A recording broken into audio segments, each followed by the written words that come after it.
உங்களுக்கு மகிழ்ச்சியா? மகிழ்ச்சியா இல்லையா?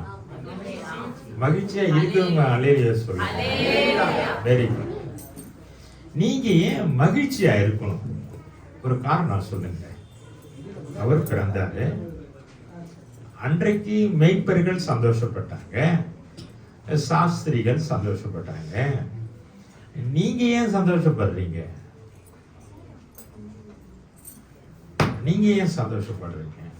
நீங்க சந்தோஷப்படுறதுக்கு ஏதாவது நியாயம் இருக்கா? மெய்ப்பர்கள் போய் பார்த்தாங்க, பிள்ளைய பார்த்தோன்னு ஒரு மகிழ்ச்சி. சாஸ்திரிகள் பார்க்கறாங்க, மகிழ்ச்சி. உங்களுக்கு என்ன மகிழ்ச்சி இருக்கு? வாசிப்போம். யோவான் 14ஆம் அதிகாரத்துல உங்களுக்கு ஏன் மகிழ்ச்சி உண்டாகுது? 2000 ஆண்டுகளுக்கு முன்பு நடந்தது. நீங்க மகிழ்ச்சியா இருக்கிறதுக்கு ஏதேனும் ஒரு முகாந்திரம் பிரமபாசி இருக்கணுமா இல்லையா? நான் சொன்னது போல அந்த நாட்களிலே அவர்களுக்கு மகிழ்ச்சி இருந்தது. நமக்கு என்ன 2000 ஆண்டுகள் ஆன ஒரு காரியத்தை நாம் நினைவு கூறுகிறோம். நமக்கு ஏதேனும் ஒரு வாக்கு தத்தம், ஒரு மகிழ்ச்சி கொடுக்கக்கூடிய ஒரு வசனம் ஏதேனும் உண்டா?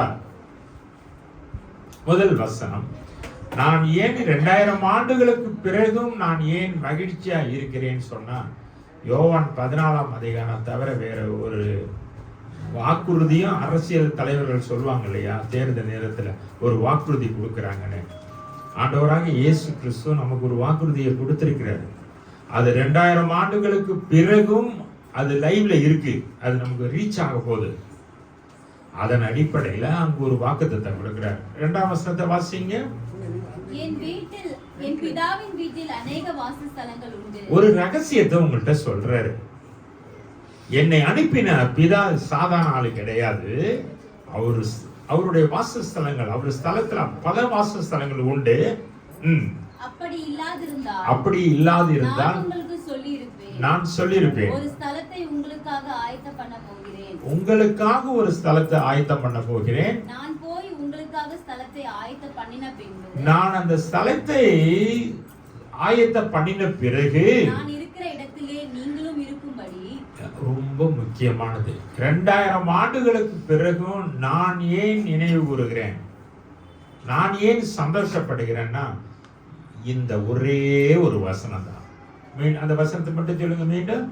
நான் போய் உங்களுக்காக ஸ்தலத்தை ஆயத்தம் பண்ணின, அந்த ஸ்தலத்தை நான் ஆயத்தம் பண்ணின பின்பு நான் இருக்கும் இடத்திலே நீங்களும் இருக்கும்படி நான் மறுபடியும் வந்து உங்களை என்னிடத்தில் சேர்த்துக் கொள்வேன். 2000 ஆண்டுகளுக்கு பிறகும் ஒரு லைவ்ல இருக்கிற ஒரு வாக்குத்தத்தம் என்ன என்றால், நான் உங்களை சேர்த்துக் கொள்வேன்.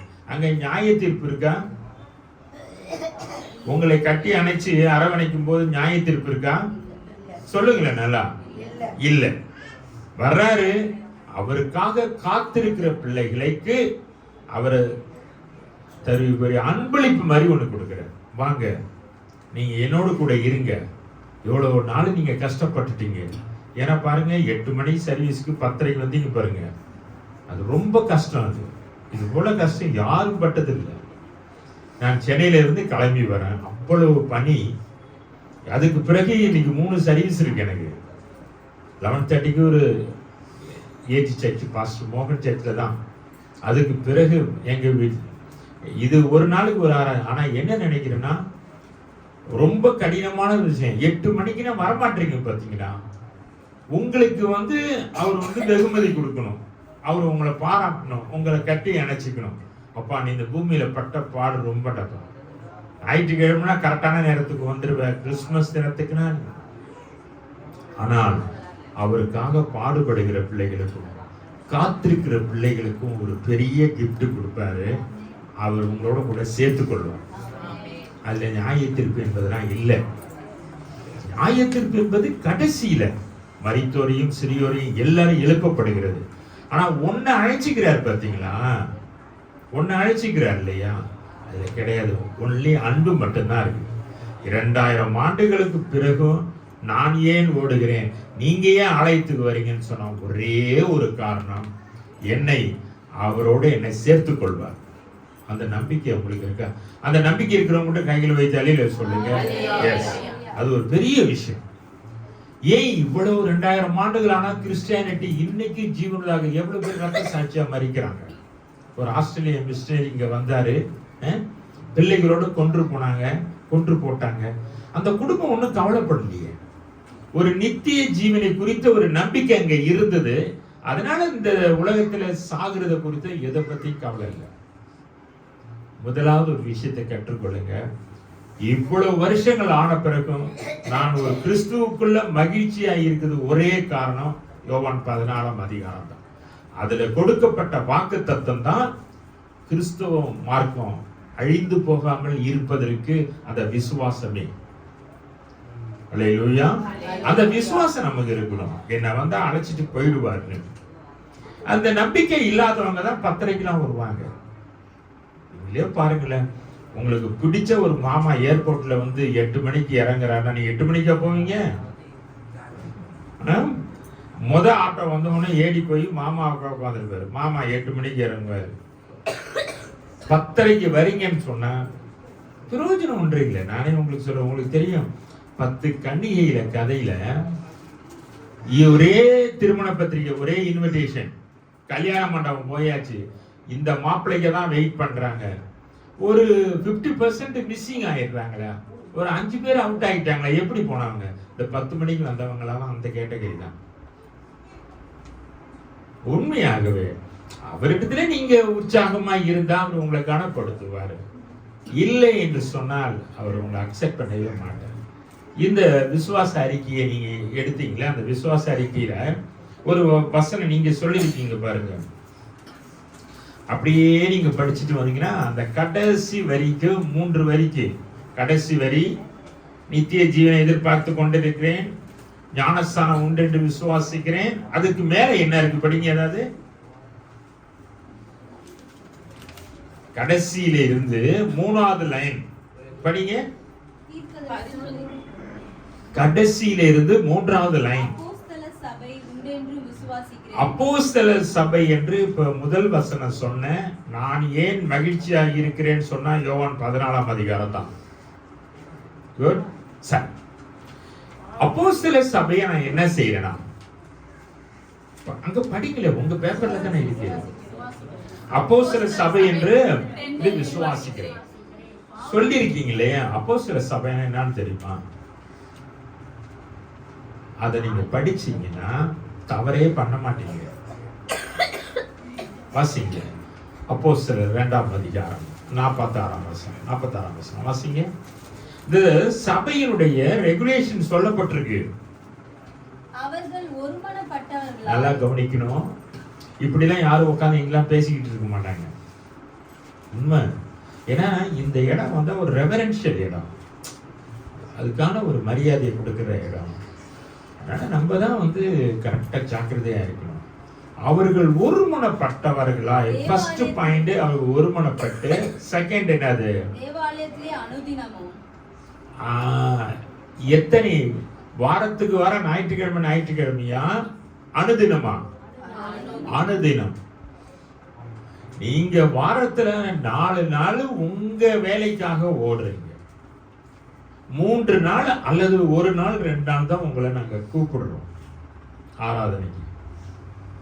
அதுலயே நமக்கு உண்மை இல்லாத போது கர்த்தர் நம்மோடு கூட சேர்த்து கொள்வார் என்கிறதுல உங்களுக்கு எப்படி நம்பிக்கை இருக்கு எனக்கு தெரியும். ரொம்ப ரொம்ப கஷ்டம், ரொம்ப கஷ்டம், ரொம்ப கஷ்டம். அப்போ அவங்க ரெகுலரா ஆலயத்துக்கு வந்தாங்களா? திரும்ப படிப்பா அந்த வார்த்தையை. அவர்கள் ஒருமனப்பட்டவர்களாய். அவங்க ஒரு யுனைடெட், ஒரு மைண்ட்ல ஒரு யூனிட்டி கர்த்தரோட கூட அது இருக்கணும். அடுத்தது 2வது காரியம், தேவாலயத்திலே அனுதினமும். தேவாலயத்துல அனுதினமும் போகணும். உங்களை நான் ரெகுலரா கூப்பிடல ஐயா, ரெகுலரா உங்களை கூப்பிடல. ஒரு கிறிஸ்துமஸ் தினம் 8 மணி என்றால் நீங்களே ஹானர் பண்ணலன்னா, நீங்களே அந்த டைமை நீங்க ஹானர் பண்ணலன்னு சொன்னா யாரு பண்ணுவா? யாரு பண்ணுவா? நல்லா தெரிஞ்சுக்கணும். நீ உட்கார்றதுலையும், நீ புறப்படுறதுலையும், நீ பேசுறதையும் உன் தேவன் அறிந்திருக்கிறார். ஒரு சிசிடிவி கேமராலாம் கிடையாது. நீ என்ன மனப்பக்குவத்துல வர்ற, நீ என்ன செய்கிற என்பதை எல்லாம் அவருக்கு தெரியும். நிர்விசாரமாய் இருந்து அவருடைய யோவான் 14ஆம் அதிகாரத்தில் உள்ள வாக்குத்தத்தத்தை நீங்க பெறவே முடியாது. அது ஒரு பெரிய வாக்குத்தத்தம். மிகவும் மிகவும் நான் உண்மையை சொல்றேன், கிறிஸ்டியானிட்டி தான் என்பது போல ஒரு கடினமான பாதையே எதுவும் கிடையாது. ரொம்ப எளிமையா நினைக்கிறீங்க, ரொம்ப ரொம்ப கடினம். வாசிப்போம். மத்தேயு 19ஆம் அதிகாரத்துல கடைசி 4 வசனங்கள். 3வது வசனத்துக்கு நான் வரேன். இவைகள் எல்லாம் உங்களுக்கு பிரயோஜனப்படக்கூடியது. மத்தேயு, யார் பேசிட்டு இருக்கிறா?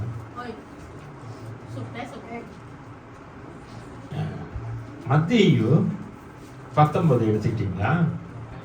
கடைசி 4 வசனம். அது என்னன்னா, பேதுருவும் இயேசு கிறிஸ்துவும் பேசிக்கிறாங்க. நல்லா கவனிங்க.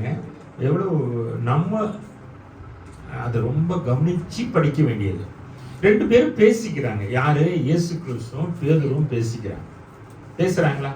பேதுரு ஆண்டவரை நோக்கி இருக்க அந்த வசனத்தை படிங்க. மத்தேயு 19 எடுத்துங்க, படிங்க. அப்பொழுது பேதுரு இயேசு கிறிஸ்துவை நோக்கி, இதோ நாங்கள் எல்லாவற்றையும் விட்டு, அண்டர்லைன் பண்ணிக்கங்க. இந்த யோவான் 14ஆம் அதிகாரத்துல உள்ள பெரிய பிளெஸிங்க வாங்க ட்ரை பண்றீங்களே, அத வாங்குறதுக்கு முதல் கண்டிஷன் இதுதான். படிங்க, இப்ப படிங்க. எல்லாவற்றையும் விட்டு. இப்ப ஞாயிற்றுக்கிழமை இந்த ஆராதனைன்னு சொன்னா 8 மணிக்கு வீட்டுல ஏதோ உங்களுக்கு வேலை இருந்திருக்கும், தப்பு ஒண்ணு இல்ல. அதையும் விட்டவங்க தான் அந்த நன்மையை பெற முடியும். எல்லாத்தையும் நீங்க ரெடி பண்ணிக்கிட்டு இங்க வந்தீங்கன்னு சொன்னா அது பிரயோஜனம் கிடையாது. இது போனா போதும். இனிமையாவது ஆராதனை என்று சொன்னா நீங்க கனப்படுத்தணும், அந்த நேரத்தை கனப்படுத்தணும். எங்க 2 பேரு, நான் வரும்போது 2 பேரு தான் இருந்தாங்க. அப்பயே இயேசு கிறிஸ்து வந்துட்டார், அந்த பாப்பாவை தவிர வேற யாரும் இல்லை. 2 பேரும் வந்தோன்னா அவர் வந்துடுறாரு. அதற்கு பிறகு ஒரு 10 மணிக்கு வரீங்க. நான் மறுபடியும் சொல்லிடுறேன், அதனால பிரயோஜனம் இல்லை. நான் ஒரு காலேஜ் ப்ரொஃபஸராக இருந்தேன். நானும் ஐயாவும் தான் படித்தோம் ஒன்றா. என்னுடைய படித்த காலத்திலே நான் மட்டும்தான் கவர்மெண்ட் காலேஜ் வேலைக்கு ரிட்டன் எக்ஸாம் எழுதி வந்தேன். என்னோட கூட 40 பேர் பிஎஸ்சியில், 20 பேர் எம்எஸ்சியில் படித்தாங்க. ஒருவரும் கல்லூரி வேலைக்கு வரல. எல்லாம் என்னோட கூட நல்லா படித்தவன் தான். எல்லாம் ஆர்டினரி வேலையில் இருக்கிறானோ. நான் மட்டும்தான் கவர்மெண்ட் போஸ்டில் வந்து இன்றைக்கும் கர்த்தர் என்ன உயர்வாக வச்சுருக்கிறார். ஐயா சொன்னது போல அவ்வளவு தொலைக்காட்சிகள் பேசுவேன், எல்லாமே உண்டு. ஒரே ஒரு இந்த பிளெஸிங், இந்த சீக்ரெட் என்னன்னா, அவரை ஹானர் பண்ணுறது தான். அவரை எந்த அளவுக்கு நம்ம ஹானர் பண்ணுறோமோ, அவர் தான் சொல்லுவார். அவர் உட்காருதலையும் புறப்படுதலையும் என்ன செஞ்சிருக்கிறாரு, அறிஞ்சிருக்கிறாரு. நீங்கள் என்ன பண்ணுறீங்கன்னா, பாஸ்டரை பார்க்குறீங்க, வேற யாராவது பார்க்குறீங்கன்னு அவர்கிட்ட அந்த அப்ஜெக்ஷனே கிடையாது, எந்த எக்ஸ்கியூஸுமே கிடையாது. ரொம்ப கீனாக கவனிப்பாங்க. நீ வாழ்கிற 60 வருஷம் 70 வருஷம் அந்த ரூல்ஸ் அண்ட் ரெகுலேஷனை ஸ்ட்ரிக்டாக ஃபாலோ பண்ணணும். ரொம்ப லெத்தார்ஜிக்காக இருந்தீங்கன்னா, லாவிஷாக இருந்தீங்கன்னா, Jesus will not give you all the benefits. என்னென்ன உங்களுக்கு பெனிஃபிட் கொடுக்குறேன்னு சொன்னாரா, உனக்கு கூட கொடுக்க மாட்டார். மறுபடியும் இந்த கன்னிகை கதையை நீங்கள் நல்லா புரிஞ்சுக்கிட்டு பாருங்க. சரி, இப்போ அந்த மத்திய அந்த 19 என்ன நடந்தது கான்வர்சேஷன் படிங்க. பேதுரு அவரை நோக்கி, இதோ நாங்கள் எல்லாவற்றையும் ஒட்டு உம்மை பின்பற்றினோமே, எங்களுக்கு என்ன கிடைக்கும்? நீங்க இந்த கிறிஸ்துமஸ் தினத்துல நீங்க சபைக்கு போனா முதல்ல பாஸ்டர் பார்த்து எங்களுக்கு என்ன கிடைக்குன்னா நீங்க கேட்கணும். அவரு ஒரு கிறிஸ்துமஸ் கேக்க உங்கள்ட்ட கொடுத்துருவார், முடிஞ்சு போச்சு. நீங்க சபையில் அப்படிதான். நம்ம போனா ஏதா அது கிடையவே கிடையாது, நமக்கு அது கிடையவே கிடையாது. ஒரு பயங்கரமான பிராமிஸ் கொடுக்கிறாரு. யோவான் 14ஆம் அதிகாரத்துல ஒரு பிராமிஸ் கொடுக்கிறாரு, நீங்க என்னோட கூட இருப்பீங்க. செகண்ட் பிராமிஸ் என்னது சொல்றாரு, எதெல்லாம் பேதுரு விட்டாரா அதை அப்படியே கவனிங்க. என்னென்னலாம் விட்டாரு? அதற்கு இயேசு, இல்ல பேதுரு அவரை நோக்கி, நாங்க இவற்றை எல்லாம் விட்டோம்னு சொல்றாரு. எதெல்லாம் செஞ்சாரு அதை படிங்க. மத்தேயு 19 எடுத்து, பேதுரு அவர் நாங்க உமக்காக இவற்றை எல்லாம் இழந்தோம். சரி, இயேசு கிறிஸ்து சொன்ன ரிப்ளை பண்ணிக்க வாங்க. அதற்கு இயேசு மறுஜென்ம காலத்திலே மனுஷகுமாரன் தம்முடைய மகிமையுள்ள சிங்காசனத்தின் மேல் அவர் இருக்கிற அந்த மகிமையுள்ள சிங்காசனத்துல வீற்றிருக்கும் பொழுது என்னை பின்பற்றின நீங்களும் நல்லா கவனிக்கணும். நீங்க அவரை பின்பற்றது சரியா இருந்தா இந்த blessing உங்களுக்கு வரும். அறகுறையா ஃபாலோ பண்ணீங்கன்னா உங்களுக்கு கிடைக்காது. என்ன சொல்றாரு அந்த blessing? என்னன்னு சொல்றாரு? இஸ்ரவேலின் 12 கோத்திரங்களையும் நீங்க என்ன செய்வீங்களா? நீங்க நியாயம் திருப்பீங்க. உங்களுக்கு நியாய திருப்பு கிடையாது. அல்லேலூயா. உங்களை அவர் அரவணைச்சிட்டு போன பிறகு அப்படியே கண்டினியூஸா கெட்டிங் தி பெனிஃபிட்ஸ், blessing. உங்களுக்கு எங்கேயுமே எந்த இதுவும் கிடையாது. அப்போ இந்த ஆசீர்வாதத்தை பெறுறதுக்கு பேதுரு சொன்னது என் நாமத்தின் நிமித்தம் அப்படி சொல்றது. என் நாமத்தின் நிமித்தம் வீட்டையாவது, நல்லா கவனிச்சிட்டே வாங்க, சகோதரரையாவது, சகோதரிகளையாவது, தகப்பனையாவது, நல்லா 8 மணிக்கு சர்வீஸ்னா மனைவி ரெடியாகனா கவலைப்படாதீங்க. நீங்க செஞ்ச பெரிய தப்பை விட்டுட்டு வந்துருங்க. உங்களுக்கு என்ன, அவனவன் செய்யும் கிரியைக்கு தக்க பலன் தான். இதுல ஃபேமிலி என்கிறதெல்லாம் எதுவுமே கிடையாது. லோத்து ரொம்ப அன்பு மனைவி திரும்பி பார்த்து அவர் தோணா திரும்பி பார்த்தானா முடியே போயிட்டான். உங்களுக்கு என்ன இன்ஸ்ட்ரக்ஷன்? எல்லாத்தையும் உண்டு. அப்ப நாங்க அவர் வேற அவருக்காக வெயிட் பண்ணணும். நீங்க ஒரு ஆட்டோ பிடிச்சிட்டு வந்துருங்க. 8 மணினா 8 மணிக்கு இருக்க பிராக்டிஸ் பண்ண பாருங்க. கர்த்தர் உங்களை இம்மையிலும் மறுமையிலும் உங்களை ஆசீர்வதிப்பார். இப்ப 3வது blessing வந்தா என்ன blessing? அவர் உங்களை சேர்த்துக் கொள்கிறது. 2000 ஆண்டுகள் ஆன பிறகும் அந்த கிறிஸ்துமஸ் தினத்தினுடைய நற்செய்தியே என்னன்னா, நீங்க இந்த ஃபர்ஸ்ட் ஹாஃப்ல நிக்கிறீங்க. எந்த ஹாஃப்ல நிக்கிறீங்க? First half. என்னன்னா கிறிஸ்துமஸ் அந்த ட்ரீ தொங்க விடுறது இதுலதான் கவனிச்சிருங்க. ஆனால் அதுக்கு மேல தேவன் இவ்வளவு காரியங்களை நமக்காக வச்சு வெயிட் பண்ணிட்டு இருக்கிறார். அதுல நீங்க கவனம் செலுத்தலன்னு சொன்னா உங்களுக்கும் அவர் கவனம் செலுத்த மாட்டார். அல்லேலூயா. சரி, இப்போ நீங்க கொடுத்த விசுவாச அறிக்கையிலே தான் சொல்றேன். முதல்ல தெரிஞ்சுக்கணும், அப்போஸ்தல சபை என்று சொன்னா அந்த ரெகுலேஷனே மிகவும் கடினம். நீங்க பின்பற்றின ஆசீர்வாதம் கிடைக்கும். கையில வைத்து அல்லேலூயா சொல்லுங்க. அடுத்ததாக நீங்க சொன்னது போல கர்த்தர் உங்களை என்ன செய்றாரு? அரவணைத்துக் கொள்வார். ஒரு மிகப்பெரிய காரியம். எப்ப திரும்ப அரவணைப்பாராம்? வாசிங்க, வெளிப்படுத்தினால் 3ஆம் அதிகாரம் 10ஆம் வசனம் வாசிங்க. அது ரொம்ப ரொம்ப ரொம்ப உங்களுக்கு அவசியமான ஒரு வேத பகுதி. எப்படி உங்களை அவர் அரவணைக்கிறார்? 14ஆம் அதிகாரத்துல அவர் அரவணைக்கிறேன்னு சொல்றாரு. டைம் ஆஃப் அக்கரன்ஸ், அது எப்ப நடக்கும், அது எப்ப செய்யறாரு? நீங்க கேட்பீங்க, எனக்கு எப்ப அவர் சேர்த்துக் கொள்வாரு? என்ன அப்ப ஒரு டைம் கொடுக்கிறாரு. இந்த பூமியில நான் ஒரு உபத்திரவத்தை கொடுப்பேன், நீ அந்த உபத்திரவத்துல மாட்டிக்கொள்ள மாட்டார். கையில தட்டி மகிமைப்படுத்துவோம். பாருங்க, நல்ல முதிர்ச்சி அடைஞ்சவங்க இங்கேயே பார்க்கணும். எது நடந்தாலும் நீங்க பார்க்க கூடாது. மனைவியாக உப்பு தூணானா உங்களுக்கு என்ன, யாரு உப்பு தூணானா உங்களுக்கு என்ன, நீங்க மட்டும் கவனிங்க. அதெல்லாம் அது அப்படி இருக்கும். அதாவது சபையில மரியாள் மாதிரியும் இருப்பாங்க, மார்த்தாள் மாதிரியும் இருப்பாங்க. அல்லேலூயா. கண்டுக்க கூடாது. மரியாளா இருக்கிறவங்க மரியாளாவே இருக்க, மார்த்தாளா இருக்கிறவங்க மார்த்தாள் மாதிரியே இருக்கட்டும். ஒன்னு நீங்க கவலைப்படாது. இந்த மார்த்தாள் எல்லாம் அடுத்தது மரியாளா மாறும். அதை குறித்து நான் கவலைப்படாதீங்க. கர்த்தர் நாட்களை கொடுப்பார். ஆனால் இன்றைக்கு யார் மரியாளா இருக்கிறவங்க மரியாள் மாதிரி இருங்க. இன்றைக்கு மார்த்தாள் மாதிரி இருக்கிறவங்க மார்த்தாள் மாதிரி இருந்துட்டு, அதாவது செய்யட்டும். பலூனை கட்டுறதோ எது கட்டணும் அது கட்டணும். வசனத்தை கவனிக்கிறவங்க வசனத்தை கவனிச்சுட்டே இருக்கு. சரி, என்ன சொன்னேன்? எப்போ உங்களை இந்த ஆசீர்வாதத்துக்குள்ள நடத்துறாரு? வாசிங்க, வெளிப்படுத்தினல் 3ஆம் அதிகாரம் 10ஆம் வசனம் வாசிங்க. என் பொறுமையை குறித்து சொல்லிய வசனத்தை, நான் சொன்ன அந்த காரியங்களை, நான் கொடுக்கிற பொறுமை உபதேசங்கள் எல்லாவற்றையும் பொறுமையா இருக்கணும். நீ காத்துக்கொண்டபடியினால், நீ அந்த என்னுடைய பொறுமையை நீ ஏற்றுக்கொண்ட ஒரே காரணத்தினால் பூமியில் குடியிருக்கிறவர்களை சோதிக்கும்படியாக, நல்லா கவனிக்கணும், பூமியில் குடியிருக்கிறவர்களை நான் சோதிக்கும்படியாக, பூச்சக்கரத்தின் மேலெங்கும் வரப்போகிற சோதனை காலத்திற்கு தப்பும்படி. அப்ப ஒரு சோதனை காலம் வரும், மிகப்பெரிய உபத்திரவ காலம் வரும். அவங்க இந்த இலக்கத்தை போடுகிறதா, அந்த முத்திரையை ஏற்றுக்கொள்கிற அந்த மாதிரி உபத்திரவம் வரும். ஆனால் அதுல நீங்க இருக்க மாட்டீங்க, கையில தட்டி மேம்படுத்தும். இப்போ யோவான் 14ஆம் அதிகாரம் எப்ப சார் எக்ஸசைஸ் எப்ப எக்ஸிக்யூட் ஆகுதுன்னா, ஒரு பெரிய உபத்திரவம் வரும்போது நீங்க அதுல மாட்ட மாட்டீங்க. 8 மணிக்கு வந்தவங்களுக்கு மட்டும்தான் அந்த ஆசீர்வாதம், உனக்கு மட்டும்தான், யாருக்குமே கிடையாது. அது ரொம்ப கேர்ஃபுல்லா கவனிக்கணும். என்ன ஆண்டவராக இயேசு கிறிஸ்து அவ்வளவு சாதாரண ஆளா? ஒரு கலெக்டர் வராருன்னா நீங்க இப்படி பண்ணுவீங்களா? நான் கேட்கிறேன். கலெக்டர் வர்றாரு, ஒரு 8 மணிக்கு வர்றாருன்னா நீங்க இப்படி வருவீங்களா? வேலையை டிஸ்மிஸ் பண்ணிடுவாரு. ஏதோ ஒரு கர்த்தர் வானத்துக்கும் பூமிக்கும் இரக்கம் உள்ளவராக இருக்கிறாரு, கிருபை உள்ளவராக இருக்கான்னு சொல்லிட்டு 10:30 வரீங்க, 11:30 வரீங்க. ஏதோ புதுசா வர்றவங்களை பத்தி ஒண்ணு கிடையாது. அன்றைக்கு மட்டும் மேய்ப்பர்கள் மாதிரி சாஸ்திரிகள் மாதிரி வரலாம் பேச்சுக்கும். ரெகுலர் விசுவாசிகள் வரக்கூடாது. நீ கத்துங்க.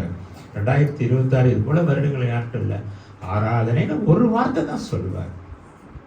உங்களுக்கே தேவனுடைய பிரசன்னம் தெரியலன்னு சொன்னா வேற யாராலையும் அதை புரிஞ்சுக்க முடியாது. சரி, இப்ப கர்த்தர் அந்த யோவான் 14ஆம் அதிகாரத்தை எங்க கொண்டு வர்றாருன்னா, ஒரு உபத்திரம் வரும் என்றால் உபத்திரவத்துல நீ மாட்டிக்கொள்ள மாட்ட. உங்களுக்கு இந்த பாட்டு தெரியுமா? மேற்கு கிழக்கு வடக்கு தெற்கு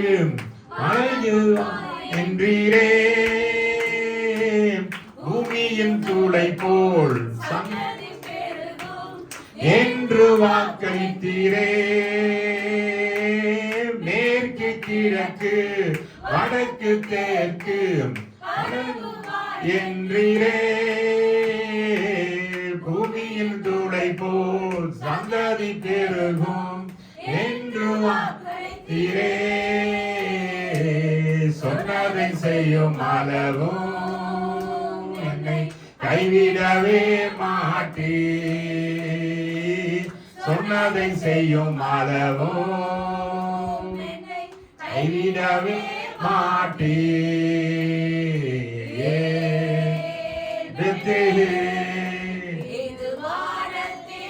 வாசல்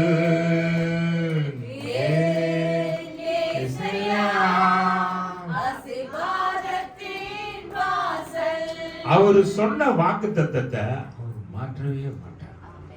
ரொம்ப ரொம்ப கவனிக்கணும். என்ன வாக்கு தத்தம் சொல்றாரு? இந்த ட்ரிபுலேஷன் டைம்ல நீ இருக்க மாட்ட. கையில வச்சு ஸ்தோத்திரம் பண்ணுங்க. பிரச்சனை வரும்போது நீங்க இருக்க மாட்டீங்க. ஏசாயா அதுதான் சொல்றாரு. நீதிமான் மடிந்து போகிறான். ஏன் சொல்றாரு? அவ ஒரு உபத்திரம் வரும்போது, லோத்து பட்டணத்துல அந்த பட்டணம் அழிக்கப்படும் போது லோத்து அங்க வச்சில்ல, கையை பிடிச்சி வீச்சு போயிட்டாரு. பெருவெல்லாம் வருகிற போது நோவா அங்க இல்ல, நோவா காப்பாற்றிட்டாரு. இதை எதுக்கு உங்களுக்கு சொல்றாரு? இவைகள்லாம் திருஷ்டாந்தம் நான் கற்றுக்கொள்கிற காரியம் என்ன தெரியுமா?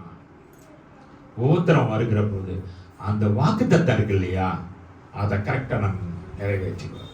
மீண்டும் கைகளை நினைவுபடுத்துவோம். கடைசியாக உங்களுடைய, நான் ஒண்ணுமே பைபிள் எதுவுமே எடுத்துக்க காரணம் என்னன்னா, நீங்க திடீர்னு இந்த விசுவாச அறிக்கையை கொடுத்ததுனால இதுலயே நான் உங்களுக்கு சொல்லி முடிச்சிடறேன். ஒன்று, இதுல ஒரே ஒரு இன்னொரு காரியம் இருக்கு. அது என்னன்னா, அவருடைய ராஜ்யத்திற்கு முடிவில்லையா. அல்லேலூயா. இதுக்கு ஏதேனும் வேத வசனம் இருக்கும் என்று சொன்னால், நான் மீண்டும் மீண்டும் சொல்றேன், கிறிஸ்துமஸ் என்கிறது இந்த சந்தோஷங்களை மறந்து சரியான ரியல் ஹாப்பினஸுக்கு வாங்க. அங்கேயே நிக்காதீங்க. செகண்ட் ஸ்டேஜுக்கு வந்துடணும். நீங்க தாண்டி அந்த இதுக்கு மெச்சூரிட்டியா செயல்படணும். சரி, ஓகே. இப்போ அவருடைய ராஜ்யத்திற்கு முடிவில்லை. 3 வசனங்களை மட்டும் நம்ம படிச்சு அதை நம்ம உறுதிப்படுத்திக்கணும். அதனால வானமும் பூமியும் ஒழிந்து போனாலும் மாறி போனாலும் மாறாதவர் ஒன்று யாருதான்? கை தட்டி கொஞ்சம் சந்தோஷமா சொல்லுங்க. உங்க கடவுள் சூப்பரா இல்லையா? சொல்லுங்க. உங்க லீடர் சூப்பரா இல்லையா? அவன் என்னென்னமோ ஒரு லீடர்லாம் பேசும்போது கையை தட்டுறான். நமக்கு சூப்பர் லீடர் இருக்கிறாரு, கை தட்டுங்கன்னு சொன்னா கை தட்ட மாட்டேங்க. உங்களுக்கு அந்த லீடர் யாருமே உங்களுக்கு தெரியல. அவையவே புதுசா ஆரம்பிச்சு என்னென்னமோ பேசுறான். உனக்கு நான் அதை தருவேன் இதை தருவேன்னு சொன்னேன்.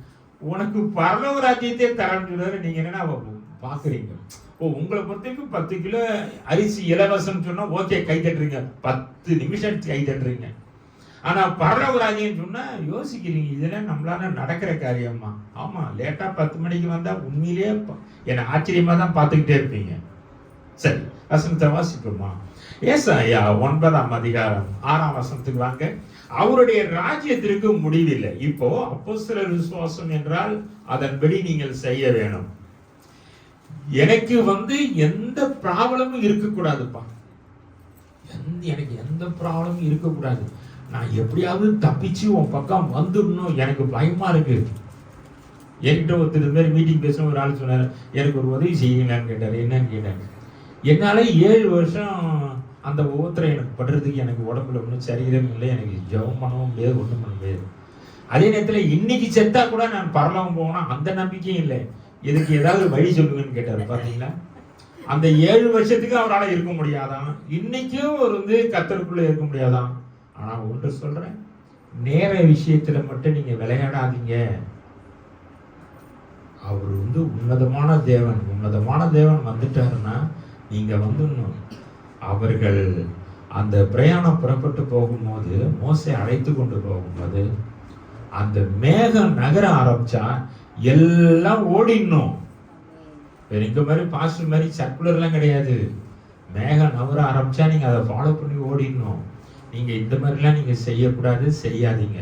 கடைசி ஒரு வசனத்தை, அவருடைய ராஜ்யத்திற்கு முடிவில்லை. ஏசாயா 9ஆம் அதிகாரம் 6ஆம் வசனத்துக்கு வாங்க. நமக்கு ஒரு பாலகன் பிறந்தார். அதுதான்ப்பா இன்னைக்கு பாதி பேரு அதையே புடிச்சுக்கிட்டாங்க. 2000 ஆண்டுகள் இருந்தாலும் நமக்கு ஒரு பாலகன் பிறந்தார். அதுக்கு பின்னாடி இருக்கு பாத்தீங்களா, பாலகன் பிறந்த பிறகு அதுக்கு அடுத்து நடக்கிற விஷயத்தெல்லாம் விட்டாச்சு. என்னைக்குமே சில நேரங்களில் நம்மள்ட்ட ஒரு பெரிய விஷயம், கொஞ்சம் நம்ம வயிற்றுல ஈரம் அப்படின்னா பிள்ளைகள் பாவம் சோர்ந்து கிடப்பாங்க. ஒரு வாய் சோறு ஊட்டி விட்டா ஆமாம், அப்புறம் அதுக்கு போய் சாப்பிடவே மாட்டான். அதுபோல நமக்கு ஒரு பாலகன் பிறந்தான்னு அதோட ஓடல. நீங்களும் பாலகனாவே இருக்கிறீங்க, அந்த குழந்தையும் வளர விடல, நீங்களும் வளரல. அதுக்கு பிறகு எவ்வளவு வாக்குத்தத்தம் இருக்கு பாருங்க உங்களுக்கு. அடுத்த படிங்க, அடுத்த வசனத்துக்குள்ள. நமக்கு ஒரு குமாரன் கொடுக்கப்பட்டார். அது வரைக்கும் நம்ம ஹாப்பி தான். அடுத்தது, கர்த்தத்துவம் தோளின் மேல் இருக்கும். இதனுடைய அர்த்தம் என்ன? இந்த வசனத்துக்கு நீங்க என்ன இது வரைக்கும் புரிஞ்சிருக்கீங்க?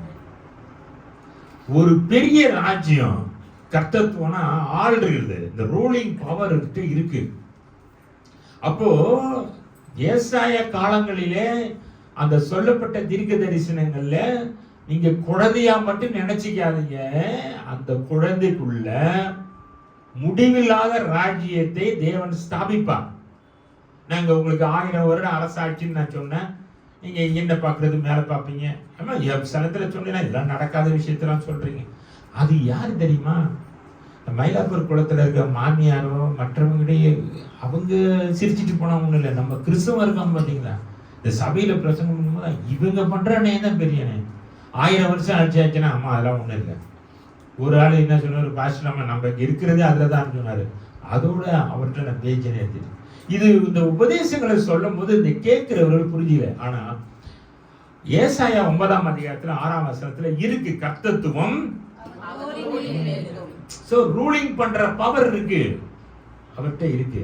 அதை தான் அவர் 1000 வருடங்களுக்கு காலங்களே செய்வார். அப்படியே அதை வச்சுங்க இந்த கர்த்தத்துவம் என்பதை.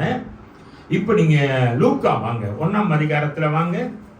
அங்க தேவதூதன் மரியாதை, இது ஒரு தீர்க்க தரிசனம். அவர் ரூல் பண்ணுவார் என்பது ஒரு தீர்க்க தரிசனம். இப்ப தேவதூதனை என்ன சொன்னான்னு பாத்தீங்க, சீக்கிரம் முடியாங்க, யாரு சீக்கிரம் வரீங்க. லூக்கா 1ஆம் அதிகாரம், தேவதூதன் மரியாதை நோக்கி, இதோ நீ ஒரு கர்ப்பவதியாகி ஒரு குமாரனை பெறுவாய். வசனத்தை சொன்ன மற்றவங்க என்னமா 31 வசனம் எடுத்து படிங்க எல்லாரும். இதோ நீ கர்ப்பவதியாகி ஒரு குமாரனை பெறுவாய். இது தேவதூதன் பேசினது. நீ ஒரு குமாரனை பெறுவாய், அவருக்கு இயேசு என்று பெயரிடுவாய். நீ பேரை கண்டிப்பா இந்த பேரை தான் சொல்லணும். அடுத்தது, அவர் பெரியவராயிருப்பார். அவர் பெரியவராயிருப்பார், உன்னதமானவருடைய குமாரன் எனப்படுவார். அவர் குமாரன் என அழைக்கப்படுவார். கர்த்தராகிய தேவன் அவருடைய பிதாவாகிய தாவீதின் சிங்காசனத்தை அவருக்கு கொடுப்பார். தாவீதின் சிங்காசனத்தை முதலாவது வருகையில அவர் பெற்றுக்கொண்டாரா? சொல்லுங்க. தாவீதின் சிங்காசனத்தை இப்ப நீங்க நம்ம செலிப்ரேட் பண்றோமே இந்த கிறிஸ்துமஸ்ல அதுக்கு வாங்கினார். அவர் வாழ்ந்த நாட்கள்ல 33 ஆண்டுகள் இல்ல. அப்ப ஃபியூச்சர்ல வரப்போகுது. கையில தட்டி மகிமைப்படுத்துவோமா? இந்த வசனங்கள் அதுக்குள்ளேயே இன்பில்ட்டா இருக்கு. நம்ம ஒரு சில இடத்துல கம்ப்யூட்டர் வாங்கினா கம்ப்யூட்டர்ல இன்பில்ட்டாவே சிலதெல்லாம் இருக்கும். அதை நீங்க வந்து அண்டர்ஸ்டாண்ட் பண்ணி அதை யூஸ் பண்ணணும். இப்ப இந்த வசனத்துக்குள்ள இருக்கு. இப்ப 3 வசனம் படிக்க போறோம். ஏசாயா 9ஆம் அதிகாரம் 6ஆம் வசனத்துல கர்த்தத்துவம் அவர் மேல இருக்கும். சோ ரூலிங் பண்ற பவர் அவர்கிட்ட இருக்கு. சரி, உங்களுக்கு தீர்க்க தரிசனம் கொஞ்சம் உங்களுக்கு சந்தேகமா இருந்தா தேவதூதன் மரியல்கிட்ட பேசுந்த வாங்க. மரியல்கிட்ட என்ன சொல்றாரு? தாவீதின் சிங்காசனம் அவருக்கு. இப்ப தாவீதின் சிங்காசனம் எங்க இருக்கு? பூமியில தான் இருக்கு. எருசலேம்ல தானே இருக்கு தாவீதின் சிங்காசனம். அப்ப அது எக்ஸிக்யூட் ஆகும். சரி, இன்னும் உங்களுக்கு சந்தேகமா இருந்தா ஆதியாகமம் 3ஆம் அதிகாரம் 15ஆம் வசனத்துக்கு வாங்க. இப்ப இந்த கர்த்தத்துவம் என்ற சொல்ற வார்த்தைக்கு எவ்வளவு கன்ஃபர்மேஷன் பண்ற சப்போர்ட் பண்ற வேர்ட் கவனிங்க. என்னென்ன வார்த்தை பாருங்க. ஆதியாகமம் 3ஆம் அதிகாரம் 15ஆம் வசனத்துக்கு வாசிங்க. உனக்கும் ஸ்திரீக்கும் உன் வித்துக்கும் அவள் வித்துக்கும் பகை உண்டாக்குவேன். இது முத பாட்டு. இதுதான் கிறிஸ்துமஸ். உங்க 2 பேருக்கும் ஸ்திரீ, நானும் ஒரு ஸ்திரீ மூலமாக வித்தாதான் வருவேன். நீ வரலாம், ஆனால் உனக்கு எனக்கு என்ன கிடையாது, பகைதான். இயேசு கிறிஸ்து இந்த பூமியில வந்தபோது என்ன சொன்னாரு? நான் சமாதானத்தை அல்ல, என்னது பிரிவினையம். ஏனென்றால் விசுவாசியும் அவிசுவாசி சேர்க்க விருப்பப்படல. ஆதியாகமம் 6ஆம் அதிகாரம் முதற்கொண்டு அதை தான் செய்து வருகிறார். சரி, அப்போ அவர் சொல்லிட்டு வர்றாங்க. திரும்ப அந்த வசனத்தை பாத்தீங்க. உன் வித்துக்கும் அவள் வித்துக்கும் பகையை உண்டாக்குவேன். அடுத்த பாட்டு. அவர் உன் தலையை நசுக்குவார், நீ அவர் குதிகாலை நசுக்குவாய் என்றார். அவர் என்ன செய்வாராம்? நசுக்குனாரா? 33 ஆண்டுகள்ல நசுக்குனாரா அல்லது ஒரு பிரிவினை தான் கொடுத்தாரா? முதல் வந்து ஒரு பிரிவினை, ஒரு செப்பரேஷன் தான். என் பிள்ளைகள் வேற, விசுவாச பிள்ளைகள்னா சபைனா என்னன்னு சொன்னாரு. ஆனா அவன் தலையை வந்து அர்மேகதான் யுத்தம்லாம் நடந்து அவனை 1000 வருஷம் கட்டி வச்சு கொண்டு போறாரு. பத்தி வெளிப்படுத்தலாம் 16 வெளிப்படுத்தலாம். அந்த காரியம் தான் செகண்ட் பார்ட்ல இருக்கு. அவர் என்ன செய்வார்? உன் தலையை என்ன செய்வாரு? நசுக்குவார். இப்ப 2 பகுதி இருக்கு. ஒரு பகுதியில வந்து அவர் வித்தாக பிறந்தார், 2வது தலையை நசுக்குவார். இப்ப இதெல்லாம் நாம் ஏன் படிக்கிறோம்னா, இனிமே ஏதாவது இந்த 1000 வருஷம் அரசாட்சிகள் இதெல்லாம் சொன்னாங்கன்னா பைபிள்ல வசனங்கள் இருக்கு. உங்களுக்கே அது புரியலன்னு சொன்னா நீங்க பொறுமையா நல்ல முறையில கவனிக்கணும். இப்ப சில நேரத்துல நம்ம யூடியூப போடுறோம்னு வச்சுங்களேன், ஒரு ஞாயிற்றுக்கிழமை கேட்கிற மெசேஜ் அடுத்த ஞாயிற்றுக்கிழமை வரைக்கும் இருக்கவே இருக்காது. அப்ப நடுவில் நீங்க எப்படி சார்ஜ் பண்ணிக்கிறது? உங்களை ஏதேனும் ஒரு யூடியூப்ல யாருடைய மெசேஜ் உங்களுக்கு பிடிக்குதோ அதெல்லாம் நீங்க கேட்டு புதன்கிழமை வியாழக்கிழமை சார்ஜ் பண்ணிக்கிட்டே இருந்தாதான் அடுத்த ஞாயிற்றுக்கிழமை வரும்போது உங்களுக்கு என்ன இருக்கும்? அந்த growth அப்படியே இருக்கும். நம்ம என்ன பண்றோம்? ஒரு சண்டே சார்ஜ் பண்ணிக்கிறது ஃபுல்லா, அப்புறம் வெள்ளிக்கிழமை வரைக்கும் அது டிஸ்சார்ஜ் ஆகிடும், ஒன்றும் இல்லாம ஆயிடும். அப்புறம் மறுபடியும் ஞாயிற்றுக்கிழமை வந்து உட்காருறது, அது லேட்டா 10:30 11 மணிக்கு வந்து உட்காருது. இப்ப நீங்க வர நேரம்னா நான் கேக்கு கொடுக்குற நேரம் முடிஞ்சு போச்சு. இப்போ கிறிஸ்துமஸ்னா என்னன்னு நீங்க புரிஞ்சுக்கிட்டீங்க இல்ல? உங்களுக்கு பெரிய ஆசீர்வாதம் இருக்கு. இந்த பட்டணத்தை விட்டு வெளியே இருக்காங்க பாத்தீங்களா, அந்த மகிமை அவர்களுக்கெல்லாம் கிடையாது. வாசிங்க எரேமியா 12ஆம் அதிகாரம் 5ஆம் வசனம் பாருங்க. அதுல எவ்வளவு எக்ஸலண்டா சொல்றாரு பாருங்க. எரேமியா 12ஆம் அதிகாரம் 5ஆம் வசனம் வாசிங்க. நீ காலாட்களோட ஓடும்போதே, ஐயா ஒரு சமாதானமாய் நீனு இன்னொரு ஆளு நடக்கிற இந்த காலத்துல நடக்கிறதுக்கே நீ சோம்பேறித்தனம் பாக்குறாய.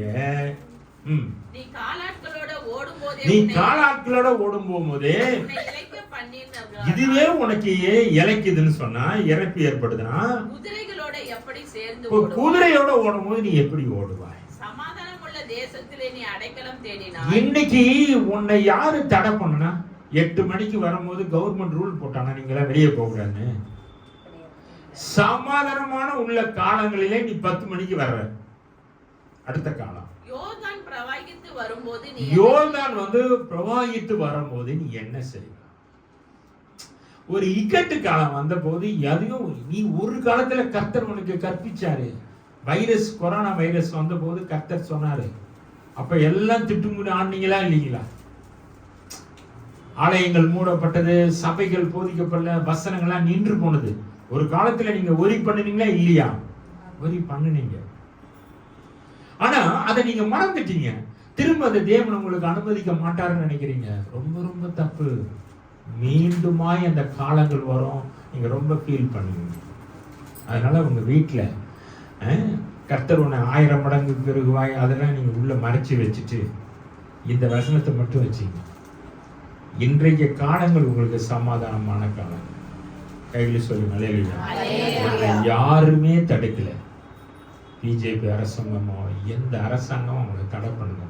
வர்ஷிப் பண்ணுங்க, பாட்டு பாடுங்க, நல்லா செய்யுங்க. இந்த காலத்திலே நீ உள்ள சோர்ந்து போய் படுத்திருக்கிறேன்னு சொன்ன ஒரு பிரயோஜனம். தயவுசெய்து நம்மளுக்கு ஒரு நம்ம கிறிஸ்துவின் பெயரை நீங்க அறிஞ்சதுனால சொல்றேன், சரியா நீங்க புரிஞ்சுக்கிங்க. இல்லை என்று சொன்னால் ஒரு பிரயோஜனமும் கிடையாது. உங்களை பொறுத்தவரைக்கும் பாஸ் மார்க்கு 35 மார்க்னு வச்சுங்களேன், இது வரைக்கும் 34 மார்க்கு தான் வாங்கிட்டு இருக்கிறீங்க.